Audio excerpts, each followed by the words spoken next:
Hey, what up, everybody? This is Stevie Breach coming to you. Tonight, I sort of watched two editions of Monday Night Raw.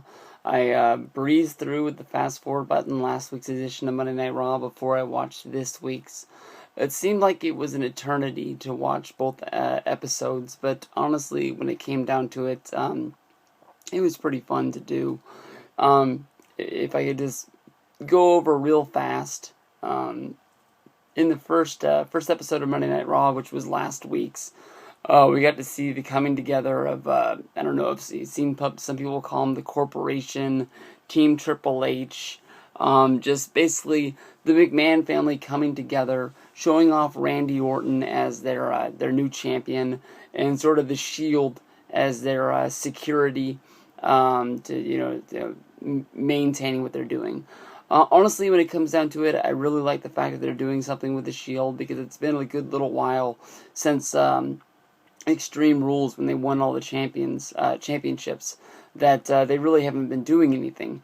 It doesn't really make sense, and it sort of seems like they just sort of got put there as a last minute thing, because if you go over the promos the Shield have been doing for the last few months, maybe not a few months, let's go back the last few weeks, the Shield have been calling themselves the best champions out there, and Dean Ambrose has been going as far as saying that since he is the United States champion, he feels he is the best wrestler that is a champion in WWE. He's been calling himself the WWE champion, and now he's sort of protecting the WWE championship for Randy Orton. Maybe they were planning on something that they were doing and playing. Maybe it got scrapped. In my mind, I was making some sort of a dream match that was going to be Cena, Daniel Bryan, and Randy Orton going up against the Shield, where maybe everything would be on the line, being the WWE Championship and the Money in the Bank. That thinking that maybe John Cena would be able to wrestle after his surgery, or at least be involved in the match somehow. And since it was a 6-man, not be heavily involved. But I guess it was his tricep tear, making the fluid leak into his elbow. He had to have the serious surgery, and he's going to be gone for what I believe he said was it 4 to 6 weeks. So life without Cena begins now. The Shield more than likely seem like they're going to be moving into some sort of, like, I guess you can even call them like that mid-card role, because basically they're the guys that's going to act as security. But everybody knows that person that's always the security for the champion always gets their ass handed to him in order for, that guy to get his hands on the champion, which is going to be Randy Orton. I thought the one thing from last week that was very hysterical was the Stephanie McMahon promo when she brought up Daniel Bryan's anger management issues. Yes, the Daniel Bryan anger management issues is what got us to the point where we are today. But I honestly felt like that line was sort of like Stephanie McMahon giving herself a pat on the back, as like, look what I did, I got somebody to the top with my awesome writing skills, because, that is what got him to that point. But Daniel Bryan is so far removed from the him and Kane storyline with the doctor that I can't even remember what the fuck his name was. It just seems like that was years ago for some reason, and we were so much farther than that. For her to sort of give herself that pat on the back by going backwards didn't really make any sense to me at all. Going to this week's edition of Monday Night Raw, the show started this week the same way it started this last week, with all the McMahons out there, with freaking Triple H giving the gift of a new Cadillac Escalade to Randy Orton for, saying thank you for being his champion. And immediately I went back to the thoughts of Kofi Kingston wrecking Randy Orton's race car, and I was like, oh shit. I know that they like to replay things in wrestling over and over again, and maybe they think enough fans have forgotten about it, they can pass us by. And then, the angle, or not the angle, but the segment played through, and Daniel Bryan just sort of went to the back, and they didn't really mess with the Escalade. And I was like, oh shit, they didn't do it. I give it up to them. Only for, Randy Orton to have a boring match with Christian. I just wasn't able to get into that match. I do, at this point right now, like Randy Orton being champion. the same way that I liked Randy Orton being champion back in the day, I hate him as my champion. That makes no sense, what I just said. But it's the only way that I can describe to you how I feel about it. I hate watching Randy Orton matches. I hate watching Randy Orton as the champion. But because I hate that so much, I find myself drawing to watching those matches because someday somebody has to get their hands on Orton, and someday somebody's going to kick his ass and take that title from him, and that's what I want to see. We're only in the beginning, and I really want that to come very fast. There's a few ways this angle could play out in my mind.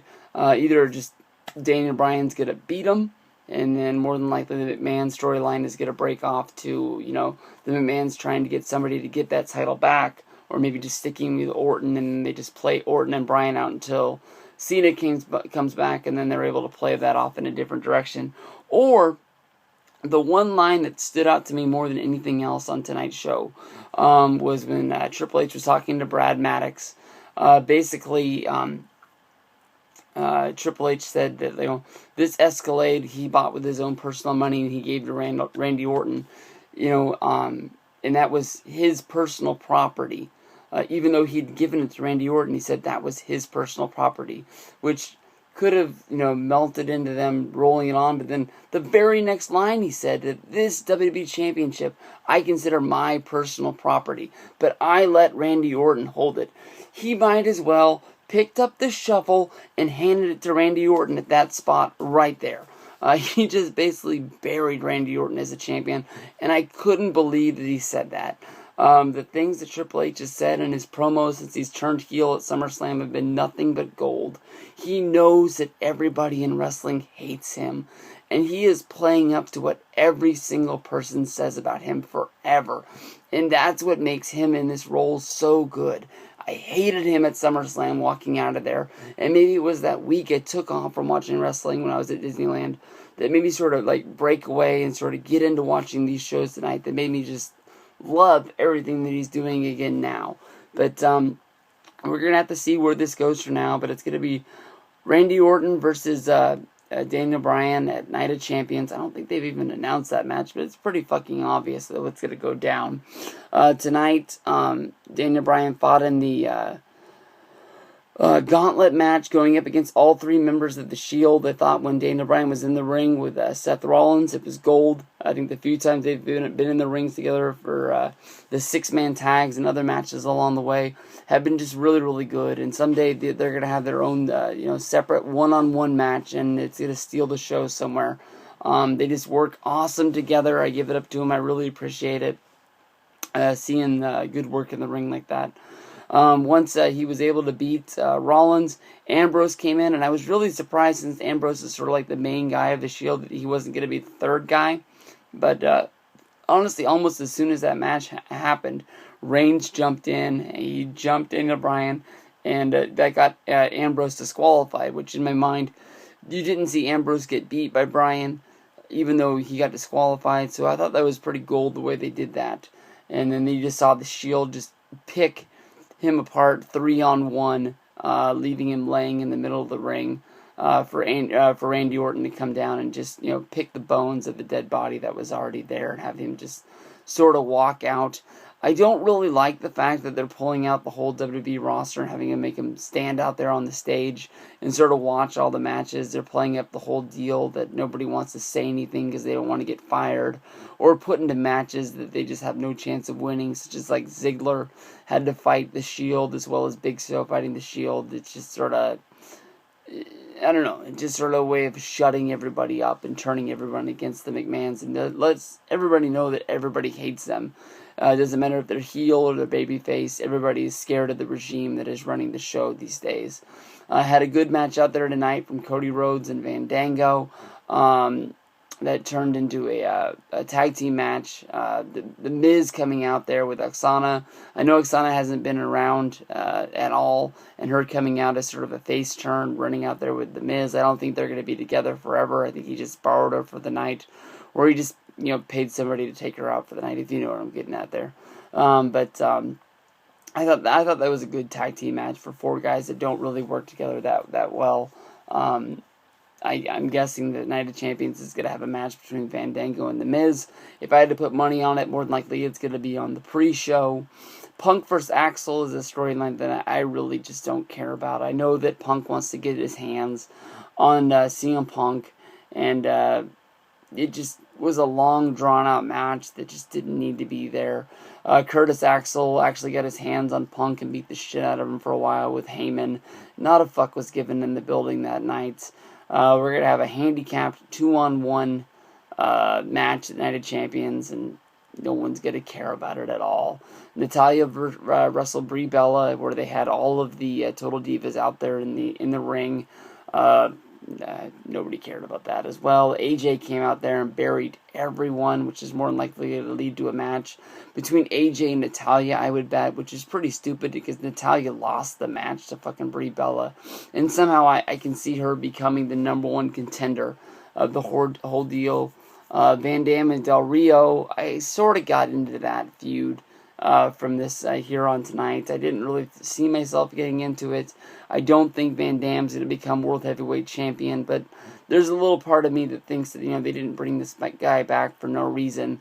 Maybe they'll, give him like a congratulations gift for how much he is over right now. I think he's, pretty much exceeded their expectations of what they thought when they signed the guy. Everyone's in love with this guy. I don't think anybody's going to really buy the pay-per-view for him, but I think they really like the fact that everybody's cheering for him when they go to these live events. Christian versus Orton, if you really watched it and broke it down, I'm sure it was a good match, but at the same time, I just knew Christian wasn't going to be somebody that really had a chance to beat Orton, and Orton was going to get the win here, so I was bored out of my mind. Jack Swagger versus Titus O'Neil. The huge push of the primetime players is on right now. Who knows? Maybe these guys are going to find their ways to get to the tag titles contenders, but I just don't really see them as being somebody who wants to beat the Shield. I am a fan. I was a fan before the whole Darren Young thing, so hopefully they become champs one day, but I'm still not 100% sure that it's going to happen sooner than later. And then he had the main event with the Shield versus Bryan 3-on-1.